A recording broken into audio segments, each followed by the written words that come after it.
Cardinals Corner from Arizona Sports. Cardinals Corner from Arizona Sports with Tyler Drake and Lauren Koval. Lock up that Jardinier and that Malort this week, Cardinals fans, because the Chicago Bears are coming to town. What's going on, Bird Gang? Welcome back into another edition of Cardinals Corner. I'm Tyler Drake. That's Lauren Koval. And yes, Midwest, all that goodness. I just got to ask you one just really, really big question. What would you rather prefer, Malort or Jardinier? Oh, Jardinier, of course. Ooh. And it's not close. Okay, not close. Not close. Yeah, I would assume. Yes. Yeah. Well, how you doing? I'm doing well, thank you. It's a big Welcome week back. for you. Welcome back to the studio. Yes, it's nice to be in the studio. It's still here. Great to be back. If you can tell, very tired still right here. Don't look there a lot, but yeah, we're doing good. Family's doing good, so everything's good. How are you doing? That's good. I'm doing well. Thank you, and happy to have you back. Yes.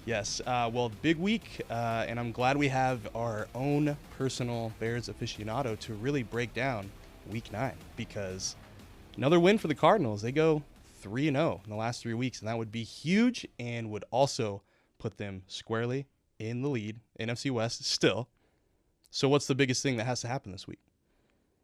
They have to establish the run, and they have to apply pressure to Caleb Williams. I think we'll start on the offensive side of the ball for the Cardinals. The Bears have a stout defense. They have an incredible defense. Most of that defense is in the secondary that really stands out, and their ability to apply pressure to a quarterback off the edge. Really good at that.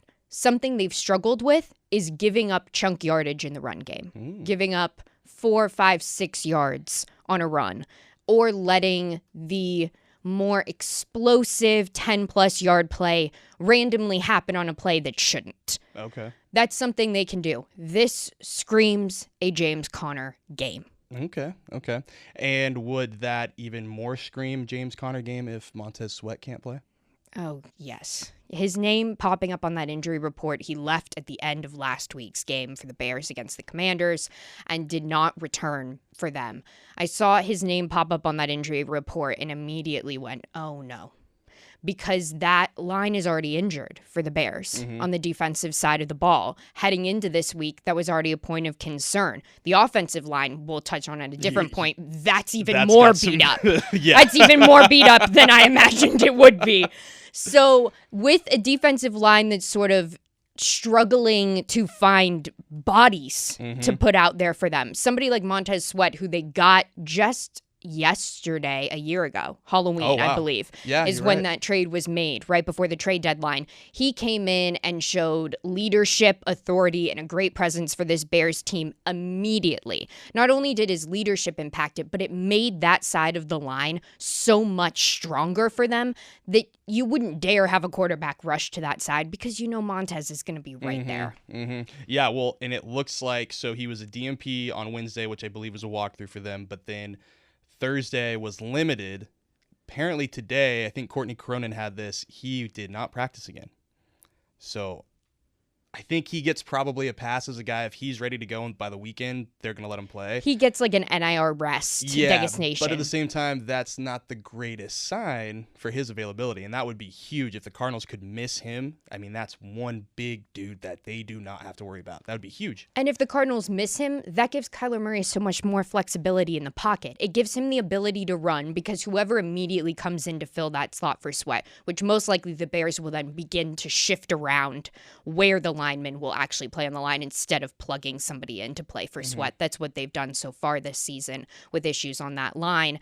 And it'll be interesting to see then if Kyler immediately begins to favor that side of the line. If he has to begin to run, if he has to flee the pocket, he's going to have a lot more flexibility out there to try to make things happen. Something like we saw him do in the Miami game. We saw him do in the Niners game. Just feel more confident in the pocket. And with a team that's already beat down on that line where you can establish Conner in the run game, it's just giving everybody more availability, more flexibility, more opportunities to shine in the run game. Yeah, so like you mentioned, Bears defense has been pretty solid. I think the biggest area that I pinpoint is just the amount of points they're giving up a game, 17. That's fourth like the fourth fewest in the league right now. They haven't given up 21 or more points in a game this season. Yeah, I jumped on a Bears podcast this week, and that was one of the things. They said, give us a prediction, and I was like, yeah, I think I said 28 or something for the Cardinals, and like, wow, they have not scored, or nobody scored over 20, and like, it's bound to happen. And I think with how this Cardinals team kind of figured things out through the air last week could really benefit them this week, because like we saw last week with Bears Commanders, obviously terrible ending to that one for Bears. Like, wow. Tyreek Stevenson, is that who it was? Tyreek Stevenson, yes. Rough look there. And yeah. He followed it up and came back, took a lot of accountability, said he was sorry for kind of taunting before the play went off, and then caused kind of the tip to end the game. He's involved in that play. He was supposed to be behind the pile of players jumping up to swat that ball down. Instead, he ends up in front of it. He is one of the two players who gets his fingertips on that one. Yeah, so that's I just think that there's some good players. I mean, Jaylen Johnson, you've got Stevenson, but I think it's one of those times where you've really got to attack the passing game. Like, you've really got to attack that secondary, because we saw last week with Jaden Daniels and Terry McLaurin, like, he was scary Terry for sure, because he went off and he lined up every single play out wide. And we saw last week Marvin got moved around a little bit. I liked what they did with him, but they did most of their damage out wide. So I'm interested to see how they move in Marvin and try to maybe get similar production out of that like they did with Scary Terry, because like I said, Commanders, again, they're a good team. Like, yeah. Let's be real. But there's flashes that I think the Cardinals can emulate there to really do the same thing that they did against the Bears. The Bears hadn't given up a touchdown in that game against the Commanders until that Hail Mary. And that was the first touchdown of the game for them. Talking about the secondary, Jaylen Johnson, I'd arguably say, is the best cornerback in the league right now. Yeah. He looks incredible. He's only looked better and better and better as the seasons have progressed. When the Bears lost Eddie Johnson, I shouldn't say lost, they didn't bring him back. And I think most people were fine with that. He was getting old. He was demanding a lot more money. Yeah. So when he left, Jaylen had to step into that role for them. And I think there were a few question marks on whether or not he would be able to do that. And he's seamlessly slipped into that role for them. Another two people to keep an eye on that injury report in the secondary, Jaquan Brisker and Kyler Gordon. That is immediately where my eyes went when the injury report came out. Jaquan Brisker's dealing with a concussion. He had one last season or the season before last. He tends to take a long time to come back from concussion protocol. He got hit in the head in one of these games, and that's when he's been out for them. He, I believe, did not practice today for them. That's what I'm looking up right now. Yep, Brisker is out versus Cardinals. Okay, Brisker out. Huge for the Cardinals in that air game. Kyler Gordon also was out for the Bears last week. I believe he was upgraded to limited today. Yep. Yes, so I wouldn't be surprised to see him go, also because Tyreek Stevenson had to move into that role for the Bears last week, where he shouldn't really be. He would love to be more in the middle of the field and sort of be able to rush need be, but also drop back. He could only drop back last week. So having somebody like Kyler Gordon back, especially with the drama surrounding Tyreek Stevenson, would be great for this Bears team. Kyler Gordon, lockdown so far this season. So I thought the Bears secondary would have more trouble against the Commanders than they did last week because they had Brisker and Gordon out. Gotcha. I wasn't expecting them to be they weren't locked down in the passing game, but I expected more 50-plus yard, 40-plus, 30-plus yard gains in the air, because downfield is where the Bears can sort of struggle when they don't have their regular guys in. Yeah. So you mentioned, a lot of injuries to look at for sure. Looks like on the opposite side of that too, offensive line is super banged up. Almost reminded me of the Rams game. Yes.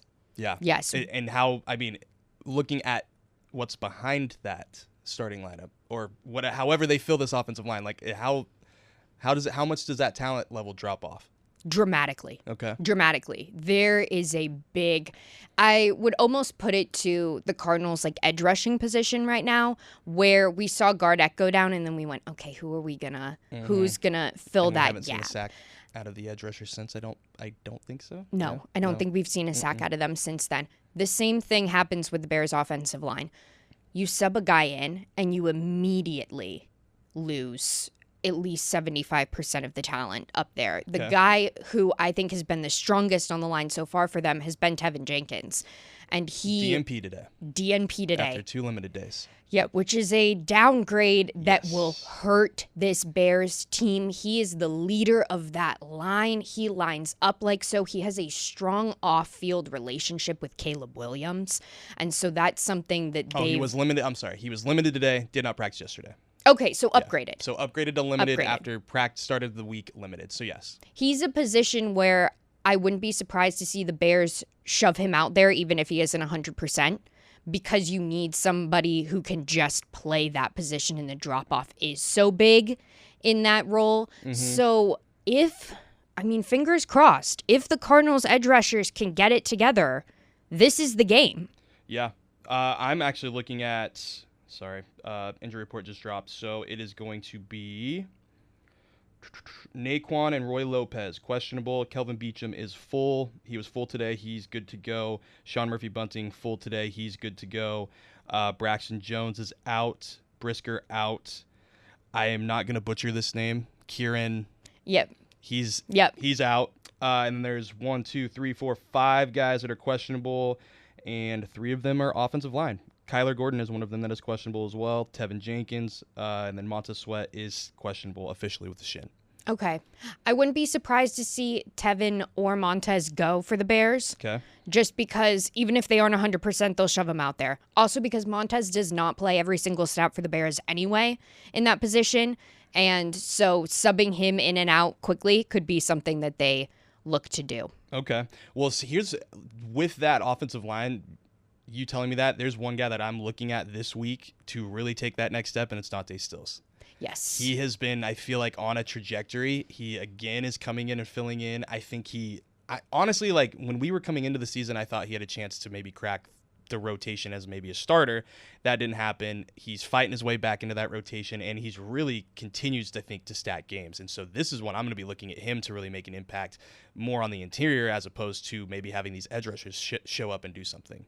And I think that photo of the Bears that went viral after the first week of every single member of their offensive line on the ground during a 1-yard touchdown rush. Yes. That's immediately where my mind starts to go. Because it goes, you apply a little bit of pressure to these offensive linemen and you make them feel a little bit uncomfortable, you can bulldoze them straight down the middle. Yeah. Now, that being said, the Bears still have an offensive weapon in Caleb Williams back there who loves to flee the pocket and run around and try to make something happen. So this will also be a game where those Cardinals cornerbacks, where there's a drop-off if they're guarding a wide receiver for more than 2.5 seconds out there in the field. Caleb will try to force you to guard your man for more than 2.5 seconds. Gotcha. If he's fleeing the pocket, he's still looking downfield and still can try to make something happen. Also, he's a runner too. He doesn't love to favor running, but he will run for this team. So if you apply pressure, just make sure as the Cardinals that you also realize you're going off against another mobile quarterback. Yep. So 7 games so far for Caleb. He is 62.8%. He's thrown for 1,448 yards, 9 touchdowns to 5 interceptions. When we're talking about rushing, he has rushed 34 times, 216 yards. He's picked up 12 first downs doing that. So, yeah, he's not going to absolutely crush you on the ground, but he's going to find ways to hurt you that way. So definitely something there. When you look at his full body of work so far, for me, it's just there's no consistency. That's the biggest thing in my eyes when I look at what Caleb's bringing to the table. Like, yeah, there's flashes, but at the end of the day, it is very much a what are we going to get this week kind of situation in my eyes. And I think that game against the Commanders highlights that perfectly. The first 3 quarters of that game, at least, first 80% of that game, Caleb does nothing. 10 for 24 for 131 yards through the air. And 41.7%. I think he had 4 completions at halftime. 3 or 4 completions by halftime. And so that proves if you can make him feel uncomfortable, if you can make him start to make plays he doesn't want to, that's when he starts to show, he's just a rookie in the league. Yeah, is he a number 1 pick? Yeah, he's still a rookie, and he's still adjusting. Yep. And that's what that shows. Now, the 2 drives he put together at the end of that game, yes, that should have theoretically won them the game. Yeah. That is Caleb at his absolute prime. That is what he can be. And that feeds into your lack of consistency from this Bears offense overall. Yeah. So, I mean, here's an example of inconsistent Caleb. So I just said 10 for 24, 131, no touchdowns. Against Jacksonville, 23 of 29, 79.3% passing, 226 yards, four touchdowns to 1 interception. And he should have had a 5th touchdown in that game. Yeah. You're either seeing the best quarterback you've seen play so far this NFL season, or you're seeing what seems like almost a backup quarterback who's just figuring out how to run this offense. Yeah, the Tennessee game, that opening, oh my goodness. 14 of 29 for 93 yards. They won the game.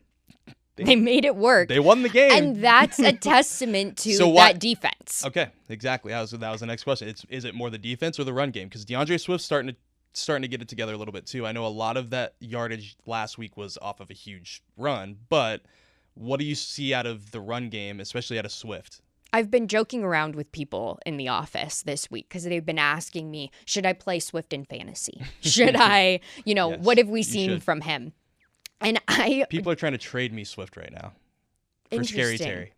I can't do it. No. I cannot do that. No. Even though my running backs are terrible. Oh, well, then maybe you should Najee Harris and Rico. Not good. Maybe you should consider that then. I maybe spoke too soon. My wide receivers aren't great after that, though, either. Is your fantasy team just not good? 6-2, actually. Oh, okay. It's mostly luck because my points against are low. But okay. We'll just say we're 6-2 right now. All right, yeah, just keep with the record. Keep with the high streak there. Back to Swift. Back to Swift. I've been saying Swift for the first part of the game until he can break off a run of 10-plus yards where you're all of a sudden like, yeah, that's DeAndre Swift. Mm-hmm. That's the one we saw. Until that happens, Swift forgets he's a running back. He will rattle off. I know, this is what I've been saying around the office. He'll rattle off 3-4 yards and get up, or he might break a tackle and get 8, and you go, okay, but he's not going to do anything incredible until he remembers that he's running back one for this Bears team, and then just like last week, breaks off a 55-yard touchdown and goes, right, I know what I can do. And he's put together more of those impressive games as the season has gone on. He started a little slow. The past 4 games, he's really hit his stride. So if the Cardinals can stop Swift, that is success for this team, because then you're putting all of the pressure onto Caleb. Not dissimilar from the Cardinals. If you can stop James Conner, all of the pressure is on Kyler to succeed. The Bears are similar in that way. Yeah, and so looking at passing, looking at receivers, I'm going to say Cole Kmet's got to be their biggest, most dangerous target, right? Yes, and the Bears underutilize All the time. beyond belief. Beyond belief. So we'll see if that turns around and gets more consistent too, because, I mean, that's where I would be going every time. Like, he's that guy. Part of the reason I think he might not have a big game for them is he's a good blocking tight end, and they'll throw him up on the line to give Caleb a little extra time to throw the ball, because Cole can block up in those scenarios. And if you're giving your quarterback more time to make the play, the more comfortable Caleb is. Now, if the Cardinals aren't blitzing, which they don't love to do in this league, I saw their blitz numbers the other day. They're right around the middle of the pack, a little bit lower than, and I was shocked. I was shocked that they were even in the middle of the pack. I thought they would have been in the lower third. Exactly. Yep. Yes. And so that really surprised me. If they're not bringing the pressure to Caleb, they will throw Cole out there. And Cole is reliable and steady and a big body and hard to bring down. I brought it up last week at the very end of our pod previewing the Bears, is the Cardinals tackling needs to be great this game, because the Bears are shifty with their tight ends and their wide receivers, in the sense of they easily break guys off. If you're grabbing them by one leg, they're not going down. And Cole is the epitome of that for the Bears. All right. Well, that's a lot of factors, but I'm going to give you one more big factor going into this game. The potential second Soldier Field that might take over State Farm Stadium. Yes. There is going to be a lot of Bears fans. Cardinals fans, you hear that? There's going to be a lot of Bears fans. I already know at least one group of like 60. They've got a bus, the Augusta Ranch Bears crew. They're showing up in droves. Like, I think they're trying to get their stomachs painted to say "Go Bears" with like 7 of them or something. So, Yes. Cardinals fans, you guys got to bring it this week because it's Chicago knows how to travel, and most of these Chicago people, they already live here. Most of these people Yes. from Illinois already live here, so they're accustomed to all this. So, my one thing to the Bird Gang: bring it this week because it's definitely necessary, especially on a potentially 3-game winning streak if they can get through this one. Everything's got to go their way, especially at home. We know how home goes sometimes. State Farm isn't the greatest place for Cardinals, but it does seem like that might be turning a corner just slightly. To that, the Bears 3-0 at State Farm Stadium.